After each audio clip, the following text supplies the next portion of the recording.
अगर आप 10 साल पहले फ्यूजन रिएक्टर बनाना चाहते थे तो तर्क था कि इसे बहुत बड़ा बनाओ।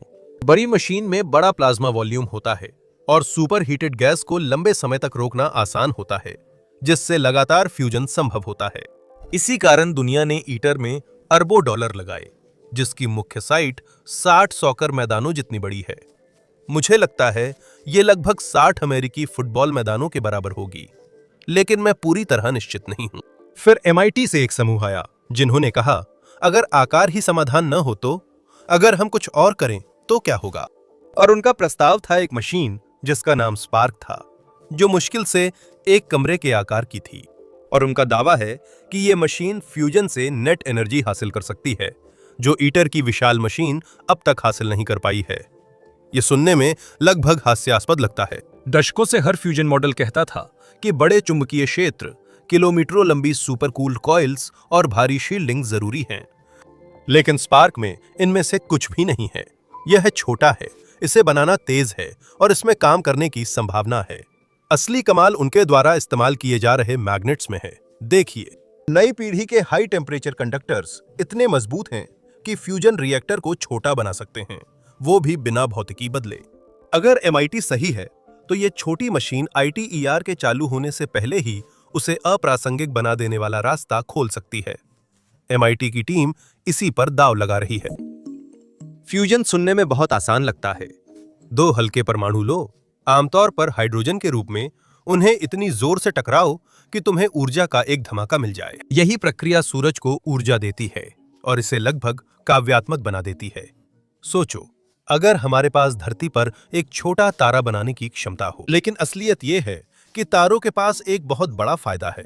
उनके पास बहुत ज्यादा गुरुत्वाकर्षण होता है, क्योंकि वे बहुत बड़े होते हैं। उनका गुरुत्वाकर्षण पदार्थ को लाखों वायुमंडलीय दबाव में निचोड़ता है, जिससे परमाणु मिलना शुरू हो जाते हैं। हमारे पास उस तरह की ताकत नहीं है, इसलिए हमें वही परिणाम पाने के लिए थोड़ा चालाकी करनी पड़ती है।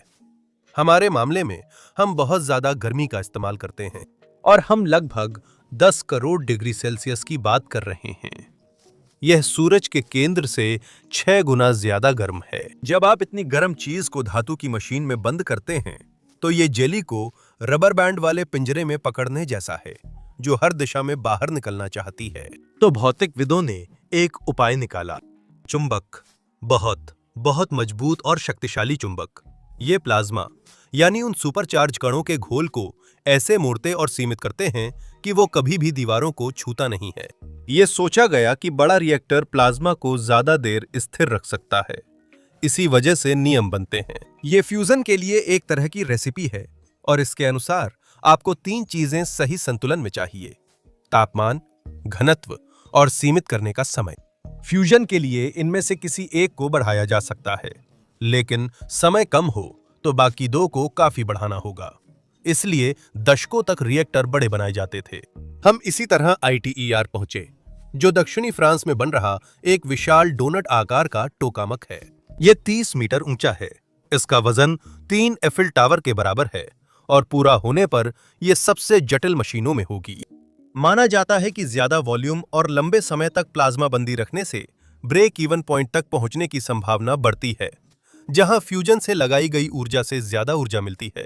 फ्यूजन डिवाइस जैसे जैसे बड़े होते हैं, वे धीमे, महंगे और बनाना मुश्किल हो जाते हैं।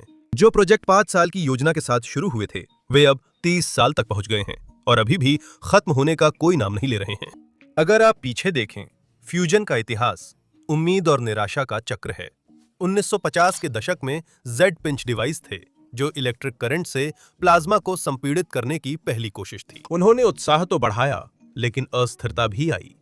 प्लाज्मा मुड़कर बाहर निकलता था, जिससे कन्फाइनमेंट खराब होता था। फिर टोकामाक्स आए, जो सोवियत संघ ने 1960 के दशक में बनाए।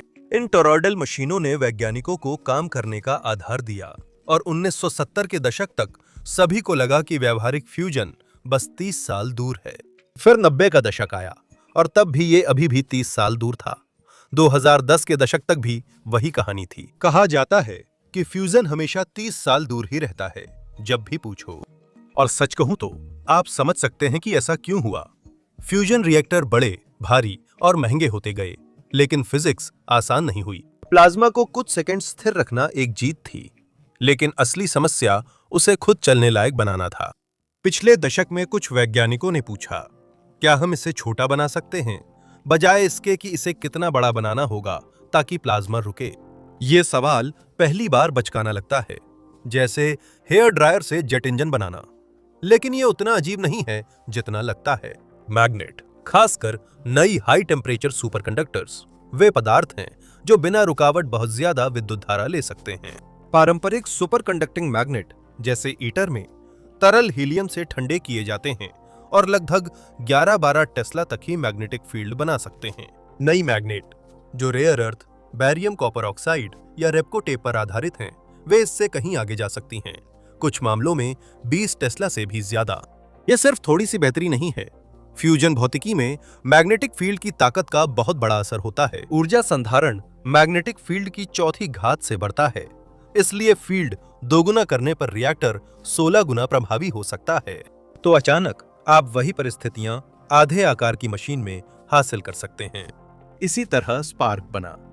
MIT और कॉमनवेल्थ फ्यूजन सिस्टम्स ने सोचा कि अगर मजबूत मैग्नेट बने तो छोटे रिएक्टर भी बन सकते हैं, और वहां पहुंचने के लिए $50 अरब की परियोजना नहीं चाहिए।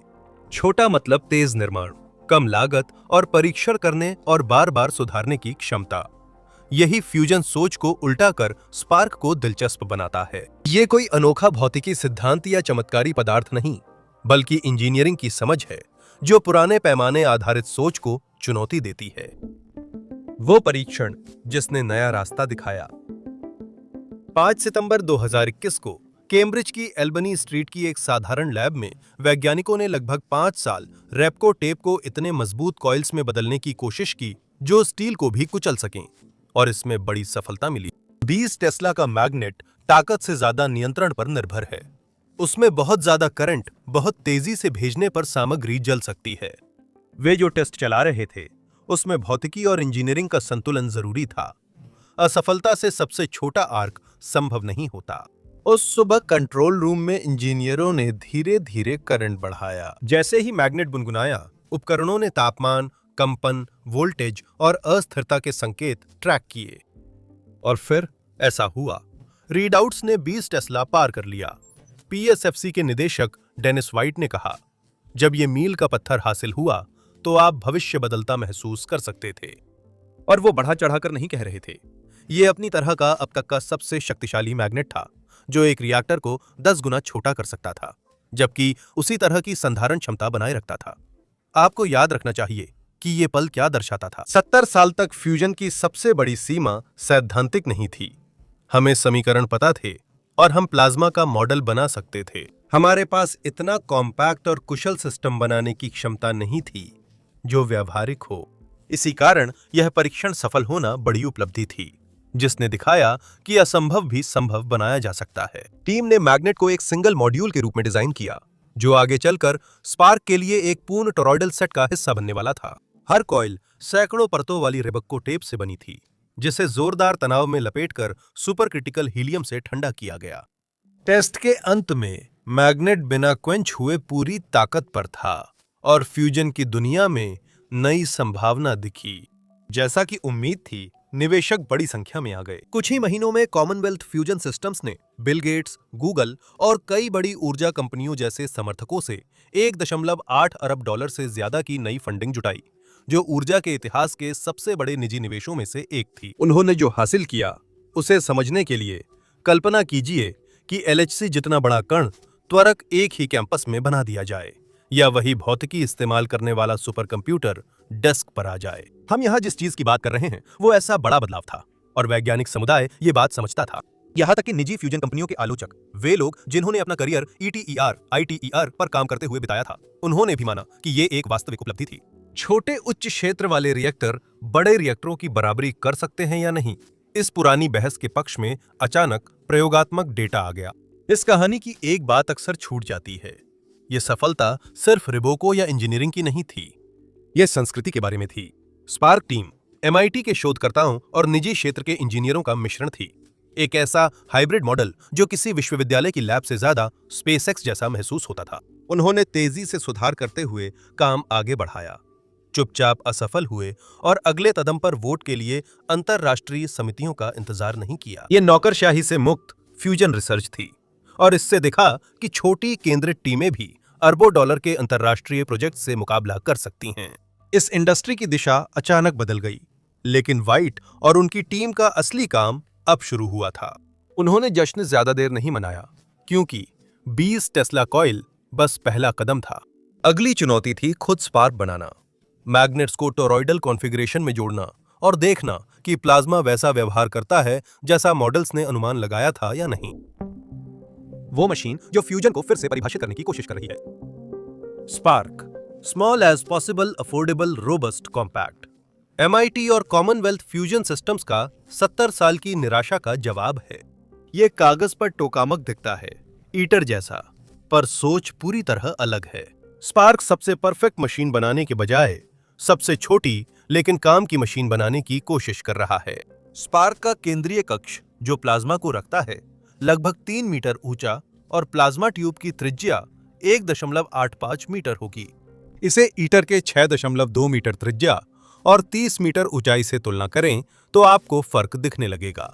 स्पार्क ईटर के किसी असेंबली हॉल में आराम से आ सकता है और फिर भी वहां जगह बची रहेगी, लेकिन आकार में छोटा होने के बावजूद उसका चुंबकीय क्षेत्र 2 गुना ताकतवर है। 18 high temperature superconducting HDS coils Repco tape से बनी 20 टेस्ला से ज्यादा चुंबकीय क्षेत्र बनाएंगी, जो प्लाज्मा को धरती के वायुमंडल से कई मिलियन गुना ज्यादा दबाव पर संकुचित कर सकती हैं। लक्ष्य यह है कि फ्यूजन एनर्जी गेन फैक्टर या Q 1 से ज्यादा हासिल किया जाए। इसका अर्थ है फ्यूजन रिएक्शन से उतनी या उससे अधिक ऊर्जा बनाना जितनी मशीन के चलने में लगती है। स्पार्क का डिजाइन लक्ष्य Q10 है, यानी जितनी ऊर्जा डाली जाए उससे 10 गुना ज्यादा ऊर्जा मिले। अगर तुलना करें तो इतिहास के सबसे अच्छे टोकामाक जैसे यूके का जेट लगभग 0.66 का Q हासिल कर पाए हैं। ईटर भी पूरा होने के बाद Q10 तक पहुंचने की उम्मीद करता है, लेकिन ये 2030 के मध्य तक ही संभव होगा। स्पार्क का लक्ष्य इसे इस दशक के अंत से पहले हासिल करना है। अब इसका मतलब ये नहीं है कि कोई पावर प्लांट बनने जा रहा है। स्पार्क एक डेमोन्स्ट्रेशन डिवाइस है। इसे यह साबित करने के लिए डिजाइन किया गया है कि कॉम्पैक्ट हाई फील्ड फ्यूजन हासिल किया जा सकता है। इसके बाद अगला कदम ARK है, जो एक बड़ा ग्रिड से जुड़ा वर्जन है, जो लगातार लगभग 200 मेगावाट बिजली पैदा कर सकता है। आर्क स्पार्क की मैग्नेट टेक्निक का फिर उपयोग करेगा, साथ ही इसमें गर्मी निकालने, टरबाइन चलाने और ग्रिड को बिजली देने के जरूरी सिस्टम भी जोड़ेगा। ये एक बेहद व्यवहारिक रोडमैप है। एक बहुत बड़ी छलांग लगाने के बजाय MIT और CFS 2 सोच समझकर कदम उठा रहे हैं। पहले भौतिकी साबित करें, फिर उसे बढ़ाकर एक चालू पावर प्लांट बनाया जाए। वे इसे तेजी से कर रहे हैं। स्पार्क का निर्माण 2023 में डेवेंस मैसाचुसेट्स में शुरू हुआ, जो बोस्टन से 1 घंटे दूर है। योजना यह है कि 2025 तक असेंबली पूरी कर ली जाए, 2026 के आसपास पहला प्लाज्मा प्राप्त किया जाए और उसके तुरंत बाद नेट एनर्जी डेमोन्स्ट्रेशन का लक्ष्य रखा जाए। अगर ऐसा हुआ तो स्पार्क ITER को 1 दशक पहले और कम लागत में पीछे छोड़ सकता है। ITER दुनिया का सबसे बड़ा वैज्ञानिक सहयोग है, जिसमें 35 देश और 50 अरब डॉलर से ज्यादा लागत शामिल है। स्पार्क का अनुमानित बजट 3 अरब से कम है, जो लगभग पूरी तरह निजी निवेशकों से आया है। तकनीकी रूप से स्पार्क एक टोकामक है, जिसमें प्लाज्मा को चुंबकीय क्षेत्रों द्वारा नियंत्रित किया जाता है, मुख्य कॉइल से टोरॉइडल और सहायक प्रणालियों से पोलॉइडल फील्ड। लेकिन इसमें लगभग सब कुछ नया सोचा गया है। इसके मैग्नेट्स मॉड्यूलर हैं, यानी हर कॉइल को बिना पूरे रिएक्टर को खोले हटाया या बदला जा सकता है। यह एक छोटी लेकिन क्रांतिकारी विशेषता है, जो रखरखाव में वर्षों की बचत कर सकती है। कूलिंग सिस्टम सरल है, क्योंकि HDS सामग्री अब 20 केल्विन तापमान पर चलती है, जबकि पहले 4 केल्विन थी, जिससे सुपर क्रिटिकल हीलियम इस्तेमाल हो सकता है। इसकी संरचना हल्की व कॉम्पैक्ट है, जिससे भविष्य के वर्षन तेजी व बड़े पैमाने पर बनाए जा सकते हैं। आगे चुनौतियां हैं। सभी उत्सुकता के बावजूद स्पार्क के करीब रहने वालों में शांत समझ है कि यह असफल हो सकता है। स्पार्क नियंत्रण की सीमाएं बढ़ा रहा है। इसका प्लाज्मा 100 मिलियन डिग्री सेल्सियस से भी अधिक होगा, जो सूरज के केंद्र से 10 गुना गर्म है, और यह सब कुछ चुंबकीय पिंजरे में नियंत्रित रहेगा। यह ऐसा है जैसे आप हाथ में छोटा तारा पकड़ रहे हों और चाहें कि दीवारें न पिघलें। रिएक्टर जितना छोटा होगा, गलती की संभावना उतनी कम होगी। ITER में उतार चढ़ाव को संभालने और गर्मी को फैलाने के लिए जगह होती है। स्पार्क में प्लाज्मा में हल्की सी भी गड़बड़ी पूरे सिस्टम को बंद करने का कारण बन सकती है। हर माइक्रोसेकंड की अस्थिरता तुरंत ऐसे कंट्रोल सिस्टम से ठीक करनी होती है जो इंसानी समझ से तेज हों। साथ ही चुंबकों की टिकाऊपन भी जरूरी है। High temperature superconductors Repco tapes spark को संभव बनाते हैं और ITER के मुकाबले लगभग दोगुने शक्तिशाली चुंबकीय क्षेत्र पैदा कर सकते हैं और खुद आकार में छोटे व दक्ष रहते हैं। लेकिन इन्हें असली फ्यूजन वातावरण में नहीं रखा गया है। ड्यूटेरियम ट्रिटियम फ्यूजन में उच्च ऊर्जा न्यूट्रॉन निकलते हैं जो रिएक्टर की दीवारों से टकराते हैं। समय के साथ विकिरण जिससे संपर्क करता है उसे नुकसान पहुंचा सकता है। धातु, इंसुलेशन या सुपर कंडक्टिंग लेयर्स। अगर रेपको कॉइल्स विकिरण से खराब होती हैं तो प्रदर्शन घटेगा। इनकी मरम्मत मुश्किल है क्योंकि ये कसकर लिपटी और ठंडी रहती हैं। एक बदलने में महीनों और करोड़ों रुपए लग सकते हैं। अभी तक कोई नहीं जानता कि ये असली फ्यूजन हालात में कितनी देर चलेंगी और इसका पता केवल स्पार्क बनाकर चलाने से ही लगेगा। एक और चुनौती है गर्मी निकालना। फ्यूजन की यह एक अनसुलझी और कम आंकी गई समस्या है। हर फ्यूजन प्रतिक्रिया में प्लाज्मा दीवारों से टकराने पर वहां तेज स्थानीय गर्मी उत्पन्न होती है। डाइवर्टर्स जो विशेष घटक हैं जो एग्जॉस्ट को संभालते हैं, उन्हें रॉकेट नोजल्स के अंदर की तुलना में भी ज्यादा हीट फ्लक्स को संभालना पड़ता है। अगर डाइवर्टर फेल हो जाता है तो पूरी वैक्यूम चैम्बर इतनी बुरी तरह से क्षतिग्रस्त हो सकती है कि उसकी मरम्मत भी संभव नहीं होगी। ईटर जैसे बड़े रिएक्टर पहले ही इस समस्या से जूझ रहे हैं। स्पार्क का छोटा डिजाइन इसे कठिन बनाता है क्योंकि कम वॉल्यूम में गर्मी जल्दी जमा होती है और फैलाने के लिए सतह भी कम होती है। Engineer tungsten tiles, liquid metal layers, advanced alloys जैसे नए मटेरियल्स और कूलिंग ज्योमेट्रीज खोज रहे हैं, लेकिन अभी तक कोई भी स्पार्क की पावर डेंसिटी पर सफल नहीं हुआ है।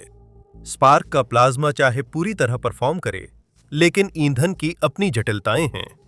ड्यूटेरियम ट्रिटियम मिश्र शक्तिशाली होते हुए भी नाजुक है। ड्यूटेरियम को पानी से निकालना आसान है, लेकिन ट्रिटियम दुर्लभ और रेडियोधर्मी है, जिसकी आधी उम्र सिर्फ 12 साल से थोड़ी ज्यादा है। दुनिया में कनाडा और दक्षिण कोरिया के भारी पानी वाले परमाणु रिएक्टरों के उप उत्पाद के रूप में ज्यादातर आपूर्ति मिलती है और इसकी मात्रा कुछ ही किलोग्राम है।